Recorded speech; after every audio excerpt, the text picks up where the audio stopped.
ओम शांति।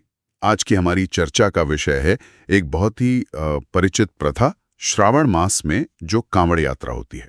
जी। हम अक्सर देखते हैं ना, गेरुआ वस्त्र पहने भक्त कांवर लेकर निकलते हैं। तो ये सवाल उठता है कि भाई भक्ति मार्ग की ये परंपरा आखिर क्यों चली आ रही है? इसका कुछ गहरा मतलब भी है?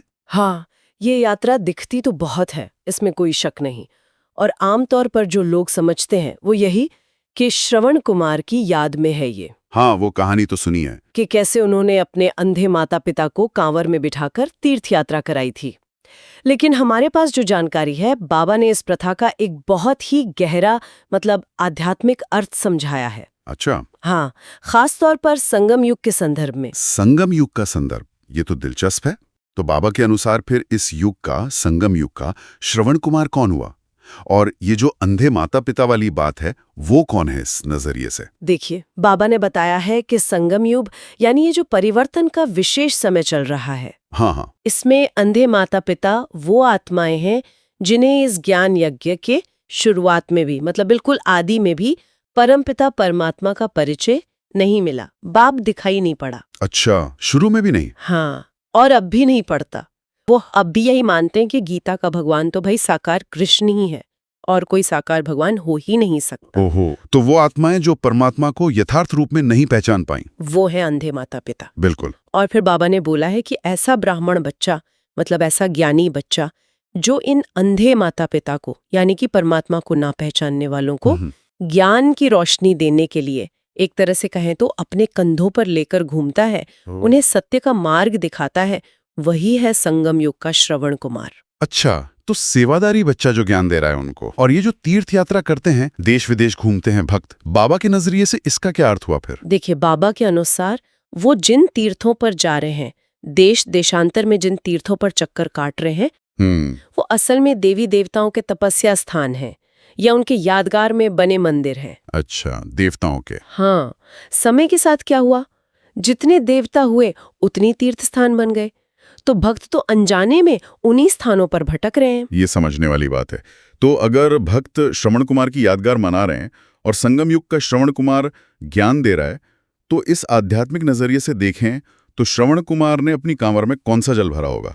गंगा जल तो नहीं लगता इस व्याख्या में फिट बैठता। सही पकड़ा आपने, बिल्कुल। बाबा ने एकदम स्पष्ट किया है कि वो जल कोई साधारण जल नहीं था, तो वो था ज्ञान जल, सत्य ज्ञान का जल, जिससे आत्मा की जो असली प्यास है वो बुझती है। ज्ञान जल, वाह। और माता पिता की पहचान पर अगर और रोशनी डालें, जैसे भक्ति मार्ग में तो श्रवण कुमार के माता पिता थे, यहाँ बाबा ने माँ किससे कहा है? बाबा ने बताया है कि माँ तो प्रजापिता ब्रह्मा है। ब्रह्मा? हाँ, यहाँ तक कि बाबा ने दो माताओं का भी जिक्र किया है, एक बड़ी माँ और एक छोटी माँ। अच्छा, दो माताएं। और मैंने ये भी सुना है कि ब्रह्मा को बाप भी कहा गया है। ये थोड़ा विरोधाभासी नहीं लगता, माँ भी और बाप भी? हाँ, ये बात भी बाबा ने समझाई है। देखिए, ब्रह्मा को ब्रह्मा बाप इसलिए कहा गया क्योंकि एक अवस्था उनकी ऐसी आई जब वो स्वयं परमपिता बाप को मतलब शिव बाबा को भूल गए। हाँ, और खुद को ही कर्ता समझने लगे। एक तरह से वो शिवो अहम वाली स्थिति कि मैं ही शिव हूँ। अच्छा, शिवोहम। हाँ, उस स्थिति में आ गए, तो उस कारण से उन्हें वो टाइटल भी मिला ब्रह्मा बाप। तो अगर हम सार निकालें जो बाबा ने समझाया है, तो ये कावड़ यात्रा सिर्फ एक शारीरिक मेहनत या किसी पुरानी कथा को याद करना भर नहीं है। बिल्कुल नहीं, बल्कि ये संगम युग में ज्ञान का जल लेकर उन आत्माओं तक पहुंचाने का प्रतीक है जो अभी भी परमपिता परमात्मा की सच्ची पहचान से वंचित हैं। एकदम सही। ये दिखाता है कि कैसे भक्ति मार्ग की जो जानी मानी प्रथाएं हैं, उनके पीछे भी कितने गहरे आध्यात्मिक रहस्य छिपे हो सकते हैं। उनको समझने के लिए बस ज्ञान की दृष्टि चाहिए। ये सिर्फ कोई बाहरी कर्मकांड नहीं है, बल्कि एक आंतरिक यात्रा और सेवा का प्रतीक है। वाकई, ये व्याख्या तो बिल्कुल सोचने पे मजबूर करती है।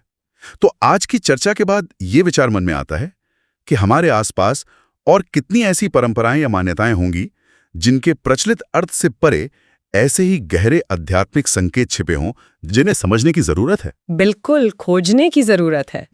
ओम शांति। ओम शांति।